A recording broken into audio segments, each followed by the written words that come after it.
"You need a family by Friday," the lawyer said. Then he looked at the woman who hated him.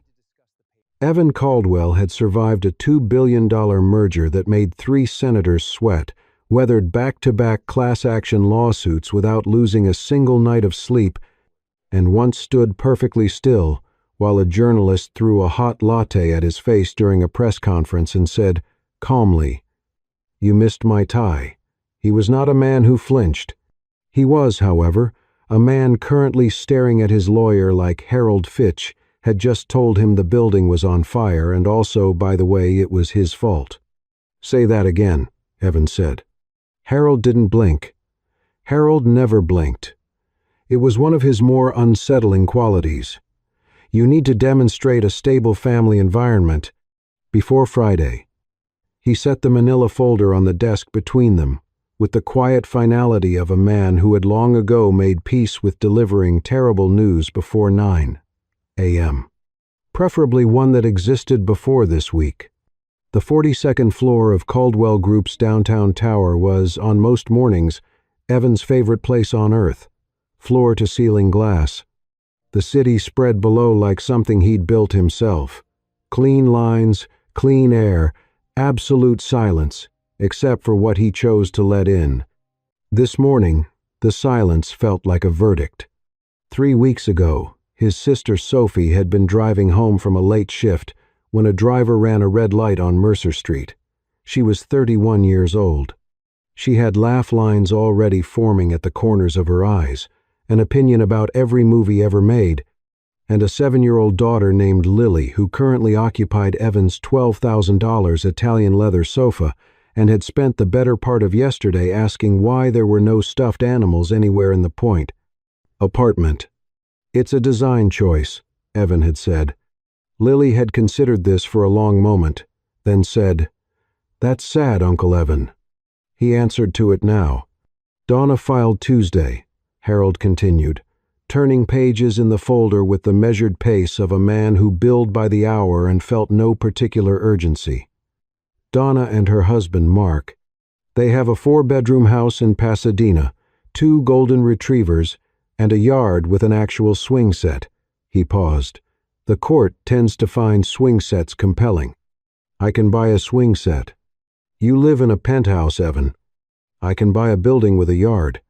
Harold looked at him over his reading glasses with the expression of a man who had known Evan since he was 26 and had watched him try to solve every human problem like it was a Q3 earnings miss. "The court does not want you to acquire real estate to prove you're a nurturing guardian. They want to see evidence of community connection, emotional stability, and ideally," he paused here, just long enough to be theatrical about it, "a committed partner. Someone who demonstrates that Lily would be entering a family unit, not a very expensive bachelor situation." Evan stared at him. "You're telling me," he said slowly, "that I need a girlfriend. I'm telling you that a demonstrated, meaningful relationship with a stable individual would significantly strengthen your case." Harold removed his glasses and set them on the folder. "The welfare investigator meets with Lily at her school this Friday. That gives you 4 days. 4 days. Evan had restructured a Fortune 500 company in 72 hours once.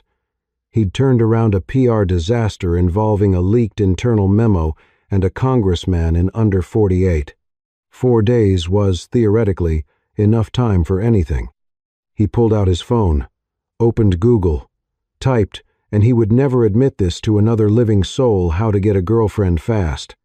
The first result was a Medium article titled, "Top 10 Red Flags, You're a Workaholic, and Why You'll Die Alone."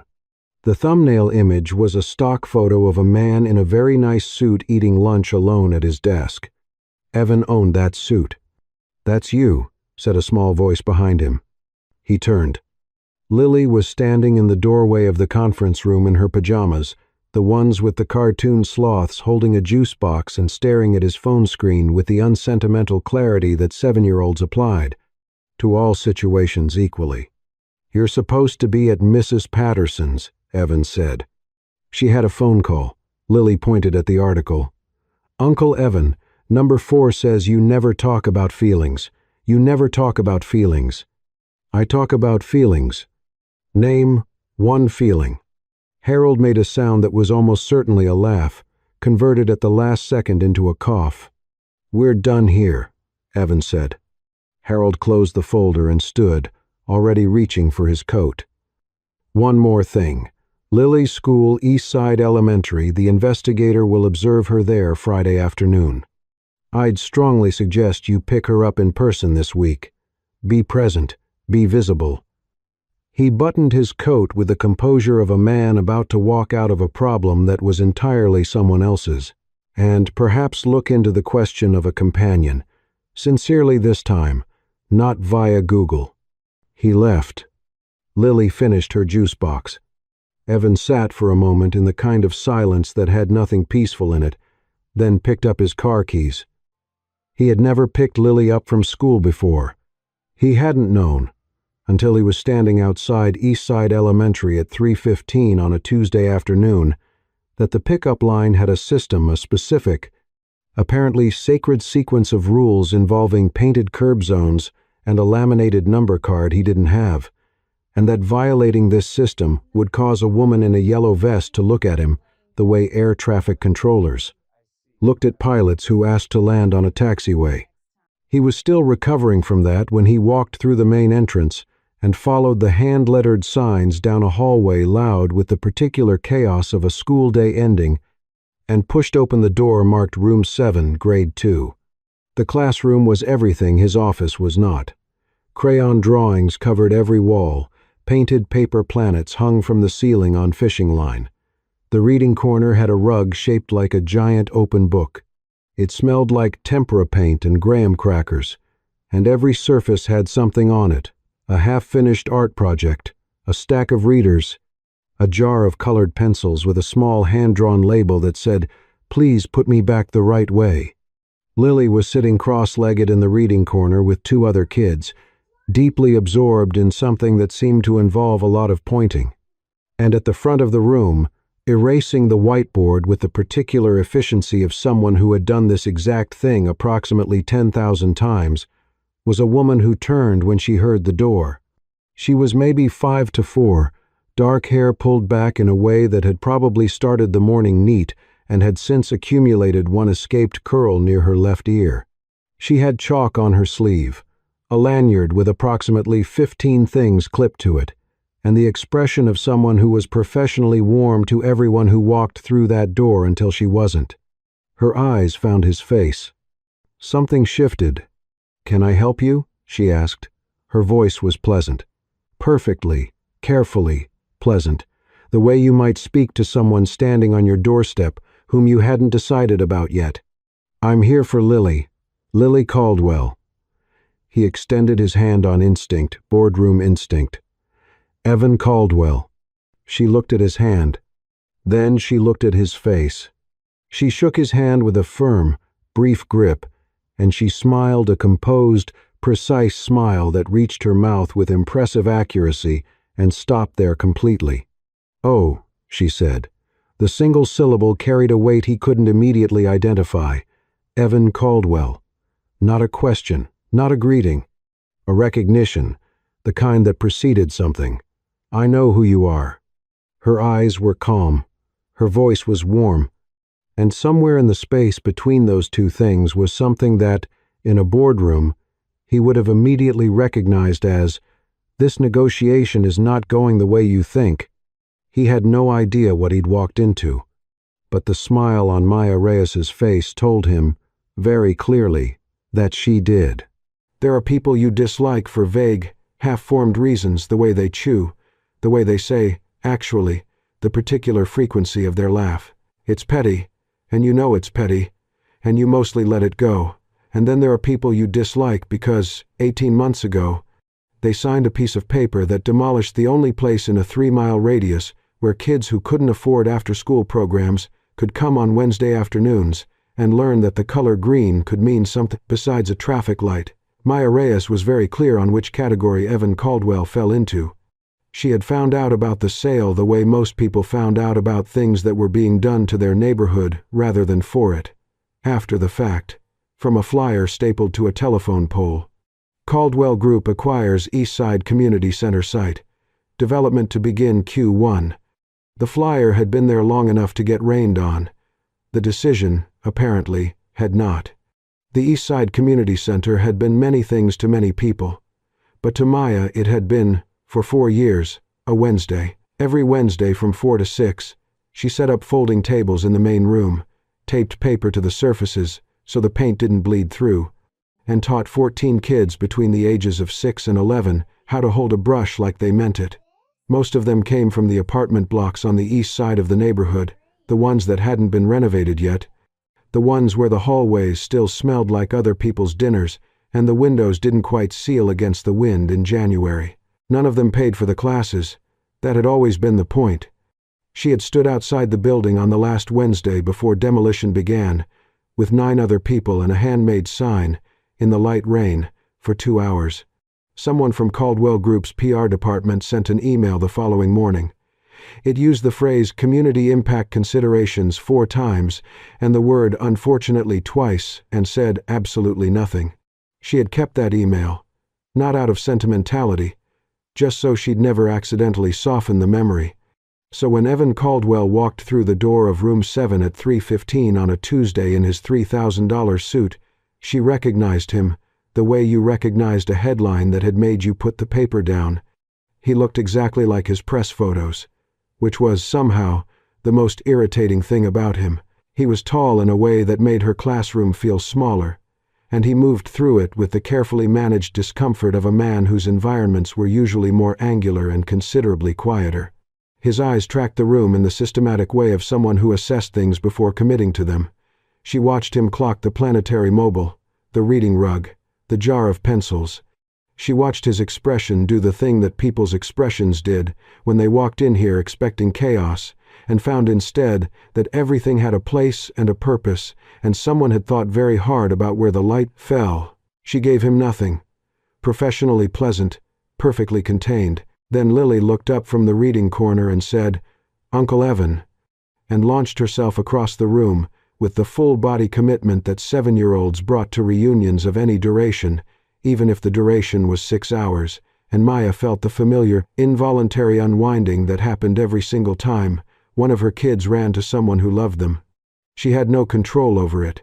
It was a design flaw she'd long since stopped trying to fix. She smiled, and this time it reached her eyes, and she was aware without looking that Evan Caldwell noticed the difference. He crouched to catch Lily, which surprised her. Not the careful executive crouch of a man worried about his trousers, a real one. Like someone who had been practicing. Don't read into it, she told herself. The bar is on the floor. He stayed after the other parents had collected their children. She'd known he would. He had the posture of someone who had more to say, and the confidence of someone who assumed he'd be allowed to say it. She was stacking reading journals when he spoke. "Miss Reyes." He had the voice of someone accustomed to rooms listening when he talked. "I'll be direct. I need your help, and I'm prepared to." "Stop right there." He stopped. The silence was brief but genuine. She got the impression that people did not often interrupt Evan Caldwell, and that when they did, he required a moment to recalibrate. She set down the stack of journals and turned to face him. She kept her voice even, because the evenness was important, not for his sake, but because she'd learned a long time ago that anger without control just gave people like him something to dismiss. 18 months ago, she said, your company purchased the Eastside Community Center. You had the building demolished to break ground on a commercial development. She watched his expression. I ran a free arts program out of that building for 4 years. 23 kids. Not one of them was consulted. Not one person from Caldwell Group came to the community meeting. We got an email. Evan held her gaze. He didn't look away, which she gave him fractional reluctant credit for. I'm aware, he started. I'm not finished. She wasn't. You want me to help you look like someone worth trusting with a child. And you've opened that request with, I'm prepared to pay you. So I need you to understand that you have, in the span of about 45 seconds, reminded me of every reason I have to say no, and then given me an additional one. She picked up her stack of journals again. You can't buy my credibility, Mr. Caldwell, and I will not pretend, in front of Lily, to be something I'm not. The room was very quiet. Evan opened his mouth, then closed it. It might have been the most human thing she'd seen him do. From the hallway, through the door that neither of them had thought to close, came a small, clear voice. "Miss Reyes?" Lily was standing in the doorway in her backpack, juice box in hand, with the expression of someone who had absorbed approximately 80% of the preceding conversation and made her own assessment. "Just so you know, Uncle Evan doesn't know how to cook anything except boiled eggs and anxiety." Maya looked at Evan. Evan looked at Lily. Lily looked at both of them with the uncomplicated directness of a person who had not yet learned that truth required timing. "I'm just saying what's true," she added helpfully. The silence stretched another beat. And then Maya couldn't entirely stop it. The corner of her mouth moved. She pressed her lips together and looked at the floor. "Go wait by the front office, babe," she said to Lily. 2 minutes. Lily assessed the situation, apparently concluded she had contributed what was needed, and left with the quiet confidence of someone whose work here was done. When Maya looked back at Evan, something in his expression had shifted. Not softened, exactly, recalibrated. "Let me ask you something," she said. "And I need an honest answer, not a prepared one." He waited. "Do you actually want to raise her?" She kept her voice neutral, genuinely asking. Not because of the court, not because it's the right optics. "Do you want Lily?" The pause that followed was too long for a man who had answers ready for everything. She watched something move across his face, not a performance, just a person standing on uncertain ground and knowing it. "I don't know how," he said finally. The words came out quieter than anything else he'd said. "I don't know how to do any of this, but she doesn't have anyone else." It was not a declaration. It was not a speech. It was just a man in an expensive suit in a crayon-colored classroom, admitting, without embellishment, the one true thing he had. Maya looked at him for a moment longer than she meant to. Then she looked away. She picked up her bag. "I'll think about it," she said, and she said it to the window. Not to him, because she didn't want him to see that the answer had already moved, just slightly, in a direction she hadn't planned for. The plan was simple. Maya would play the role of close family friend, nothing more, nothing less. Evan would play the role of man actively learning to be a human being. Lily would play herself, which was, frankly, the strongest performance any of them had to offer. Everything would remain controlled, contained, and clearly defined. Obviously, completely under control. She had called him back the next morning, Wednesday, at 7:15, while she was still in the parking lot of the school eating a granola bar and reconsidering every decision she'd ever made. "I have conditions," she said, without preamble. "I'm listening." His voice was already alert. She got the impression he didn't have a slow start setting. "I'll be present for any welfare check or official observation. I won't lie to the investigator. If she asks me direct questions, I give her direct answers. That means you actually have to be what we're presenting. No shortcuts, no hired nannies doing the work while you look good for the camera. Understood?" "And you learn," she said. "For real. Lily's routine, her preferences, her sensitivities. You don't outsource that. Also understood." She paused. There was one more thing, and she wasn't sure she had the standing to ask it. She'd turned it over all night, which was the reason she'd been awake at 7:15 in a parking lot. "There's one other thing," she said, and she heard her own voice go quieter in a way she hadn't planned. "I want you to look into rebuilding a community space in Eastside. Not for PR, just look into it. Seriously." Silence on the line. Then, "Okay, that's it? Just okay? You said look into it. I'll look into it." She hadn't expected that. She'd expected negotiation, or deflection, or a very smooth pivot. She sat with the okay for a moment, not entirely sure what to do with it. "Then we have an arrangement," she said. "Can I ask what changed your mind?" She watched a crow land on the hood of the car in front of hers and immediately begin judging her. Lily said, "You sit next to her bed until she falls asleep." A beat. "She told you that?" "No. I overheard her tell another kid in class." She opened her car door. "Don't read too much into this, Mr. Caldwell. I'm doing it for her." "I know," he said. He said it like he meant it.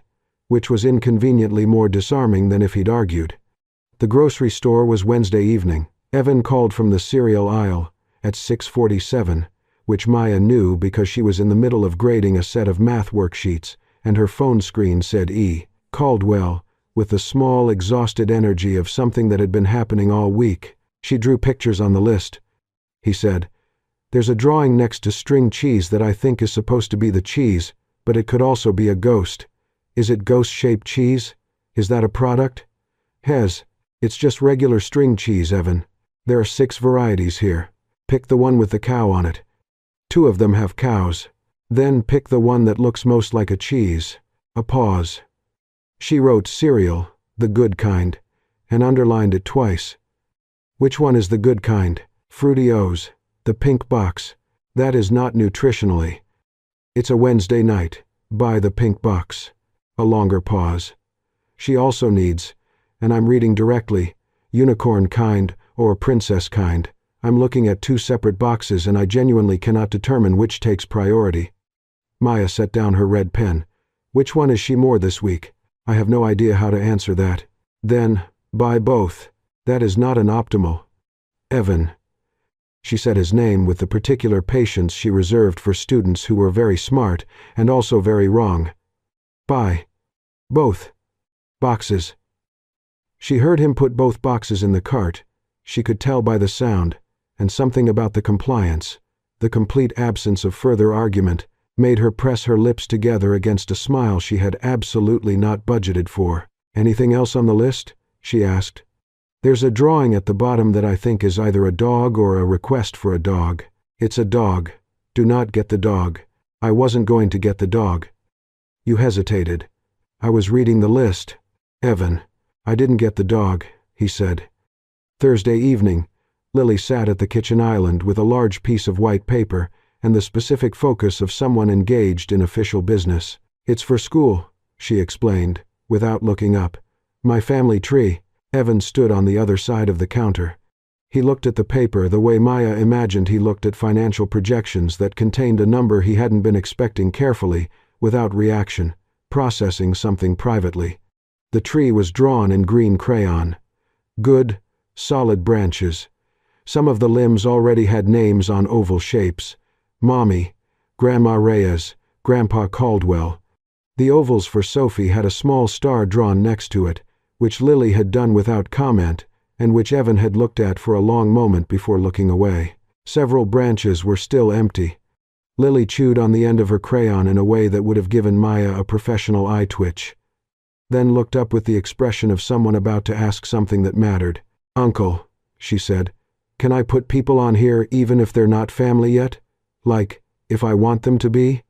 Evan was quiet for what felt like a long time. Maya wasn't there. This was a story he told her later, and she knew he was telling it accurately because his voice had gone very neutral in the particular way. It went neutral when something had actually reached him. "Yeah," he said finally. "You can put whoever you want." Lily nodded, satisfied, and bent back over the paper. She drew a new oval carefully, with real attention, on a branch she'd left empty on the right side of the tree. She wrote inside it in her best handwriting, the kind she used for important things, "Miss Reyes." Evan watched her write it. He didn't say anything. He walked to the refrigerator, opened it, and stood there looking at its contents for slightly longer than the task required. Friday afternoon, the park 3 blocks from the school. The plan, as Evan had outlined it to Maya in a text that read with the precision of a project brief, was natural, relaxed, normal afternoon outing, low-key, conversational. No overperformance. The reality was that Evan did not know the rules of tag, not the actual rules, which turned out to be more negotiated than Maya had realized, governed by a complex Lily-specific code that included safe zones, a counting system, and at least one clause about disputes that she called the Lily Amendment, and that Maya, rounding a park bench at moderate speed, caught her shoe on the leg of it, and executed what could generously be called a recovery, and less generously called a full stumble, in front of a 7-year-old and a welfare investigator. "I saw that," Lily announced. "I'm fine," Maya said, with dignity. "You made a noise. An involuntary one.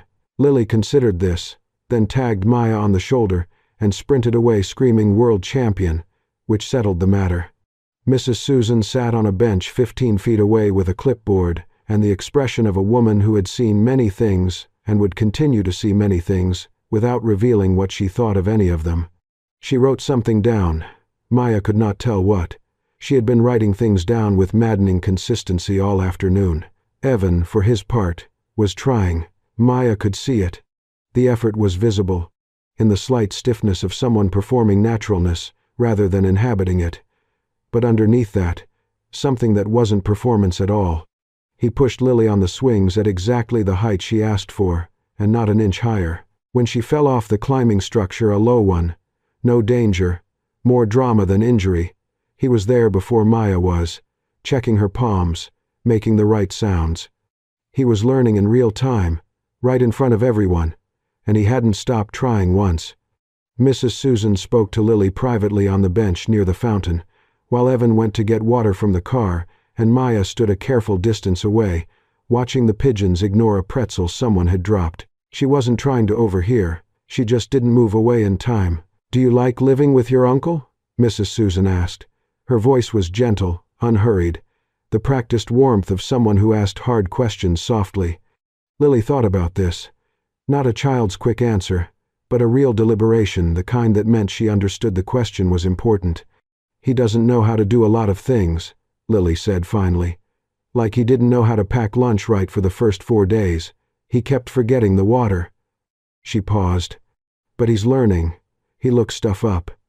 Another pause, and then, quieter. "And every night he sits on the floor next to my bed until I fall asleep. He thinks I don't know because I keep my eyes closed." She looked at her shoes. "But I know, and I sleep better because of it." Maya stood very still. She wasn't supposed to have heard that. Evan didn't know she was close enough to hear it. Lily hadn't said it for her. It was just a small true thing a child was offering into a safe space, because she was 7 years old, and she missed her mother, and she was telling the truth about what she had instead. Maya looked across the park at Evan, who was walking back with 3 water bottles held awkwardly in one arm because he'd grabbed one for each of them without being asked. For the first time since Tuesday afternoon, she looked at him and didn't see the headline. She wasn't sure what she saw instead. She just knew it was different. On the drive home, Lily fell asleep between one sentence and the next, her head tipped sideways against the window in the way children slept completely, without negotiation. The car was quiet. City lights slid past in long amber streaks. Maya looked at the window. Not at him. "She was right about you," she said. "The learning part." She felt rather than saw him turn to look at her. She kept her eyes forward, watching the lights. She had meant to leave it there. Clean, small, contained. But he didn't fill the silence with anything, and the absence of it sat between them differently than silence usually did. Not empty, not awkward, just present, like something that had been given room to breathe for the first time. She didn't say anything else. Neither did he. And somehow, for reasons she was not yet prepared to examine, that was the moment the line between what was real and what was arranged became, just slightly, harder to find. The problem with building something beautiful on a foundation of arrangement, even a well-intentioned one, even one that had quietly become something else without anyone formally announcing it, is that you never know when it breaks. You only know that it will. And it will choose the worst possible moment, because that is what true things do when they've been waiting too long to surface. The week before the hearing had a rhythm to it that none of them had planned. Maya came by on Tuesday and Thursday evenings, officially to help Lily with homework, unofficially because the arrangement had blurred somewhere around day 5 into something that no longer required a stated reason. Lily's backpack got unpacked at the kitchen island. Spelling words got practiced over what Evan was learning to call dinner and what Lily called the experiment, because his relationship with a stovetop remained optimistic at best. "That's too much salt," Lily said on Tuesday, watching him stir something that had started as pasta and was negotiating its identity. "It's seasoned. Uncle, it's white." Maya, sitting on the counter eating an apple because she had arrived 40 minutes ago and somehow not left, said nothing. She was watching him with an expression he had started to recognize, the one that was almost amusement, but held something quieter behind it. Something she hadn't named and he hadn't asked about, because asking would require acknowledging it existed. The recipe said a pinch, he said. A pinch, Lily said, not a fistful. Those are subjective units. Heaven, Maya said. I know, he said. He started over. Maya ate her apple. Lily provided commentary throughout. These were, Evan understood later, the evenings he would remember most precisely, not the ones where anything significant happened. Just the ordinary accumulation of a small life finding its shape around his, and the particular quality of a kitchen at 7:30 p.m. When the overhead light was too bright, and someone small was sitting on the counter humming to herself, and everything was just slightly too loud and too present, and nothing like what he'd built his life around. He didn't find it uncomfortable anymore. That was the thing he hadn't prepared for. On Thursday, after Lily was asleep, Maya had stayed to go over the next day's schedule for the observation. He'd been reading when she walked back into the living room a chapter book he'd pulled from Lily's shelf, Charlotte's Web, which he hadn't read since he was 8 and was finding, at 34, significantly more devastating than he remembered. Maya had stopped in the doorway. What? He said. Nothing, she said.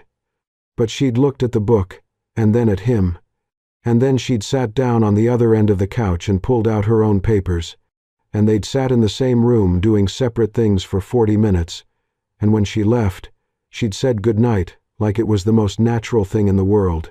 He'd stood at the closed door for a moment after.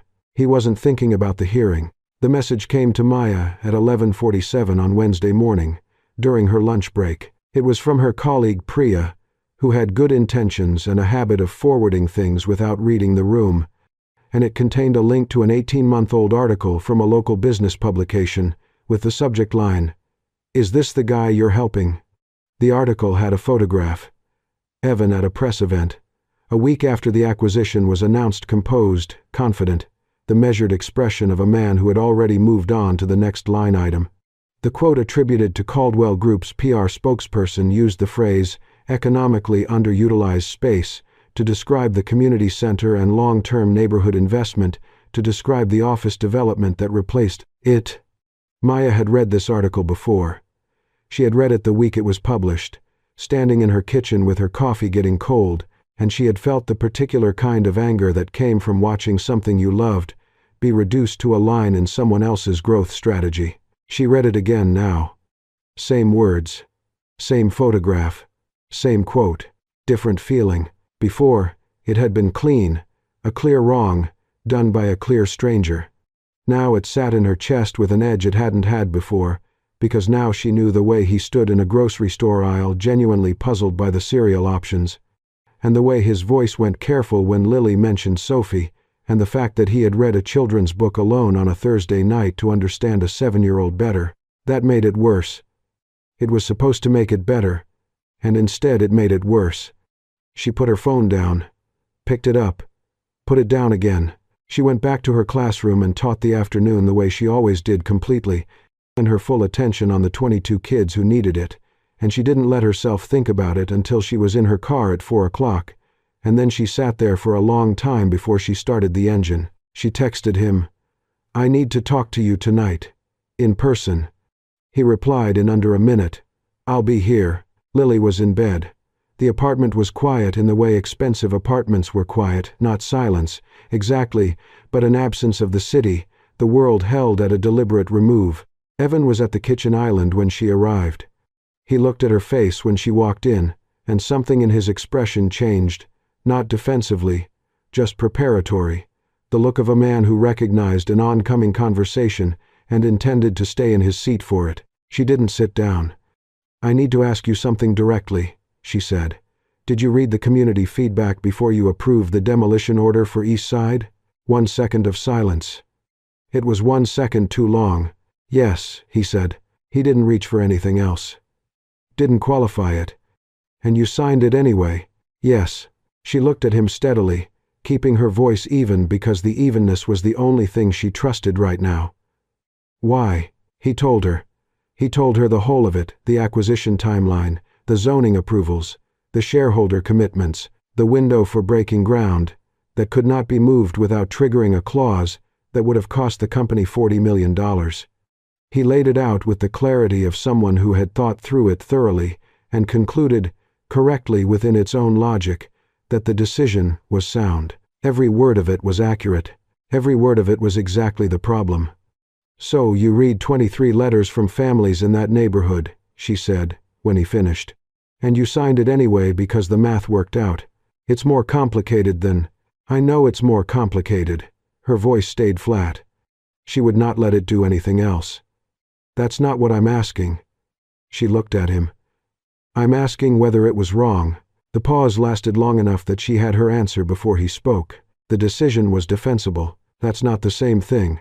He stopped. "Do you know what the worst part is?" She said it quietly, not as an attack but as the plain truth she needed him to hear. "It's not that you did it. I knew you did it before any of this started. It's that you're standing here right now, after everything these weeks have been, and you still can't say it was wrong." She felt something close behind her eyes and refused it. "I started to think you were someone else. That's on me, Maya." "Don't." She picked up her bag. "I'll be there Friday. I said I would, and I will, because this is about Lily, but I need you to understand that I'm there for her." She left. He didn't follow. He didn't sleep. Not really. He lay in the dark and looked at the ceiling and did not think about the hearing. In the morning, Lily came to find him at the kitchen island before school. She climbed up on the stool and looked at him with the careful attention of a child who had learned to read adults the way other people read weather. "Did you make Miss Reyes sad?" she asked. Evan looked at his coffee. "Yeah," he said, "I did." Lily absorbed this. "Are you going to fix it?" He didn't know how to explain to a 7-year-old or to himself that the thing he needed to fix had happened before he'd known her, before any of this, and that the version of himself who had signed that paper had not yet sat in a crayon-colored classroom and been told that he was a red flag article with good hair. He didn't know how to explain that some things couldn't be argued or acquired or strategized into resolution. "I'm going to try," he said. Lily looked at him for another moment, then slid off the stool. "You should try fast," she said. "The hearing's Thursday." He found the project file at midnight. It was archived in the shared drive, 18 months buried under newer acquisitions, and he opened it with the systematic intention of someone reviewing a record, because that was the frame he still knew how to use. He read through the approvals, the zoning documents, the financial analysis. Then he found the community correspondence folder. There were 31 letters. He had known, at the time, that they existed. He had not read them, because reading them was not part of the decision matrix. He read them now. Families. A church that used the meeting room on Sundays. A woman who ran an ESL class for new neighbors. An elderly man who wrote one careful paragraph about where he went to be around other people since his wife passed. And near the bottom, a letter on plain paper, signed M. Reyes, grade 2 teacher, Eastside Elementary. 3 paragraphs about a Wednesday afternoon arts program, what it gave kids who had nothing else after school, why the space mattered. Below the signature, in a second column, a list, 23 names. Children's names, first names only, printed in careful block letters the way a teacher printed when she wanted to make sure something was legible. Ages in parentheses.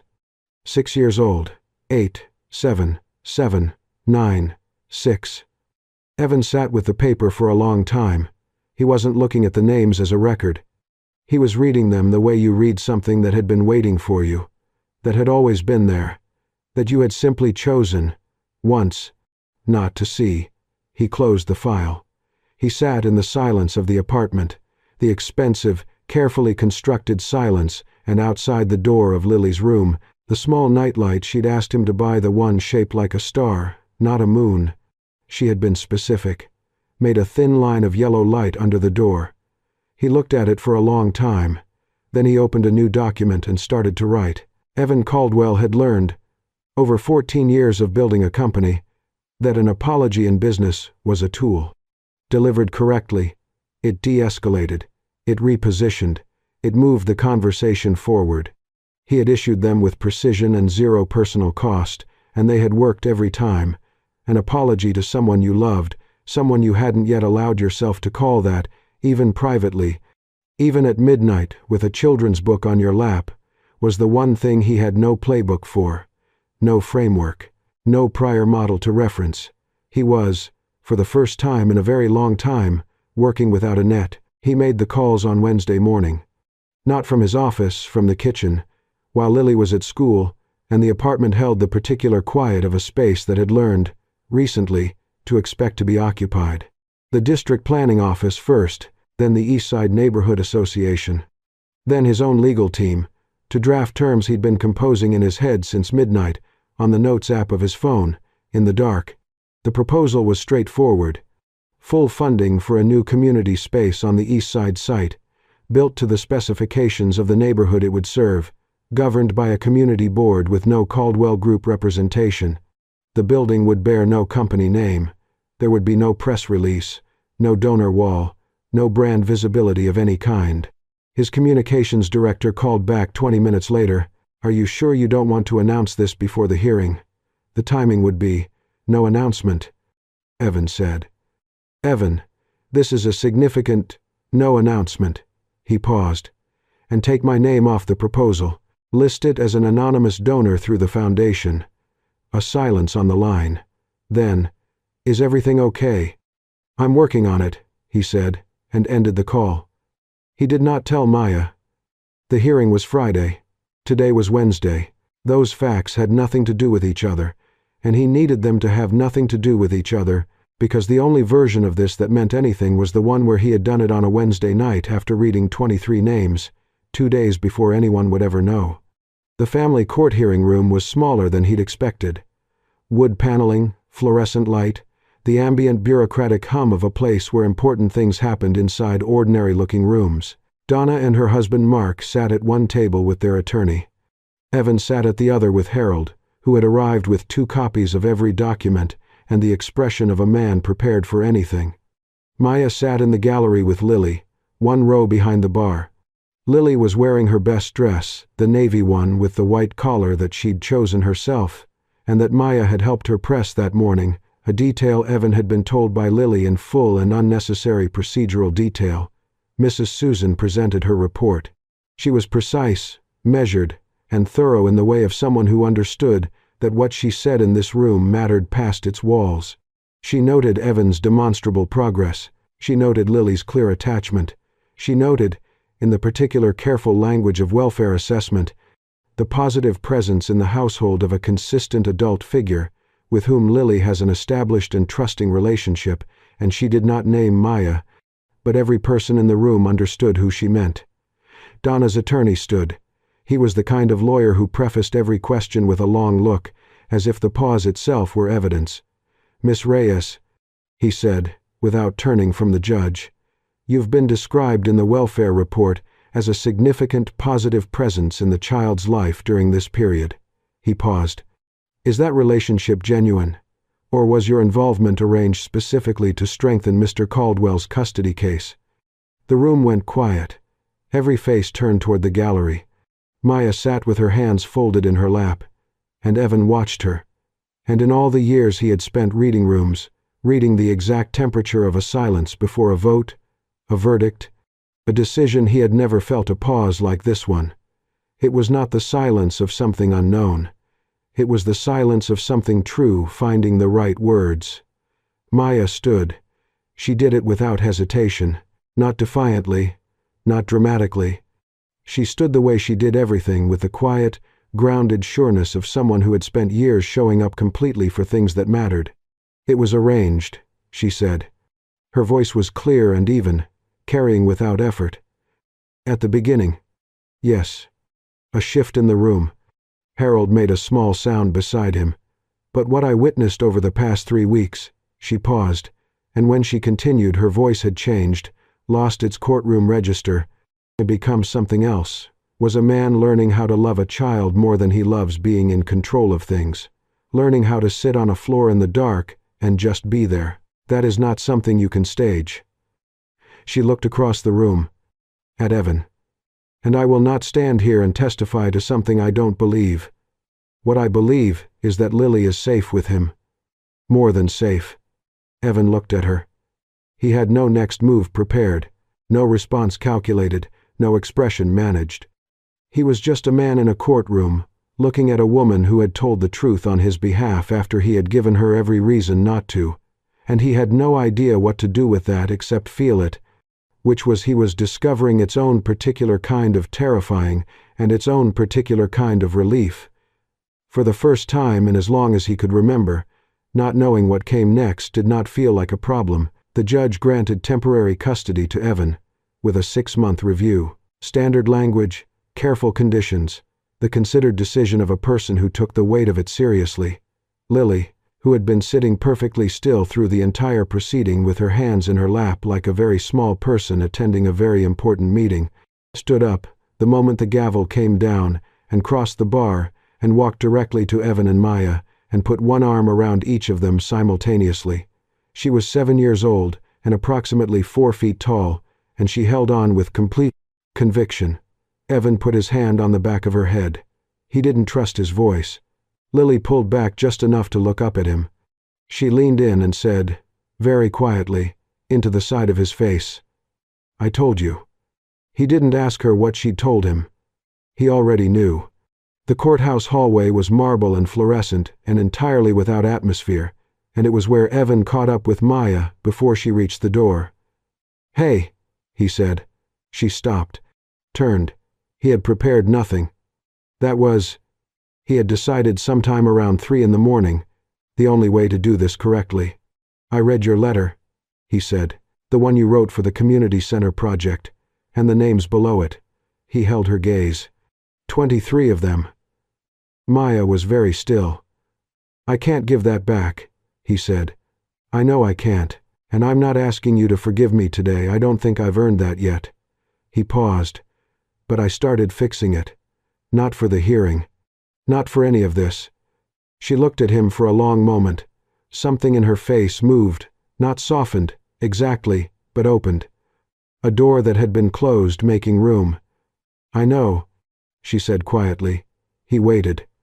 "Someone forwarded me an email this morning," she said, "from the district planning office, about the East Side site." She watched him. There was no name on the proposal. He said nothing. "When did you decide?" she asked. "Wednesday," he said. "After I read the names. 2 days before the hearing. 1 day after she'd walked out of his apartment. When there was nothing to gain from it except the fact of it." Maya looked at him for a long moment in the terrible fluorescent light of a courthouse hallway, and then she exhaled slowly, completely, the way you exhaled when you'd been holding something for a long time, and finally, carefully, set it down. "Okay," she said, quietly. Just that. It was not a resolution. It was not a declaration. It was a beginning, offered honestly, which was the only kind that held. Lily chose the restaurant, which meant it had paper placemats and crayons in a cup on the table, and a kid's menu with a word search on the back, that she completed before the food arrived and then pretended she hadn't, so she could do it again. She ate half her grilled cheese, declared the milkshake the best milkshake in the known universe, and spent a considerable amount of time working on something in the small notebook she'd started carrying after Evan bought it for her at the grocery store, on a night that felt like a long time ago. Near the end of the meal, she tore out a page and slid it across the table to the space between Evan and Maya, not to either of them individually. It was her family tree, the one from the school project, redrawn in colored pencil, neater this time, with more branches, more ovals. The ones that had been empty were filled now, his name on one side, her mother's, with the small star, on another, grandparents. A branch for friends she'd decided counted. And on the rightmost branch, in careful letters, in the color she'd chosen deliberately, a warm, particular orange that she'd once described as the color of kitchens when it's nighttime, Miss Reyes. Maya looked at the drawing for a long moment, then she looked at Evan. "She drew it before I could ask permission," he said. Maya's mouth curved. "Do you object?" He looked at the drawing. At Lily, who was now aggressively not watching them, while also watching them completely.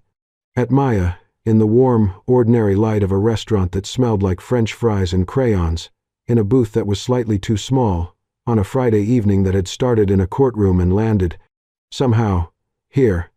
No, he said. One word, nothing else. But the thing about one true word, said simply, without anything added, is that it doesn't need anything added. It was enough. It was, in fact, exactly enough.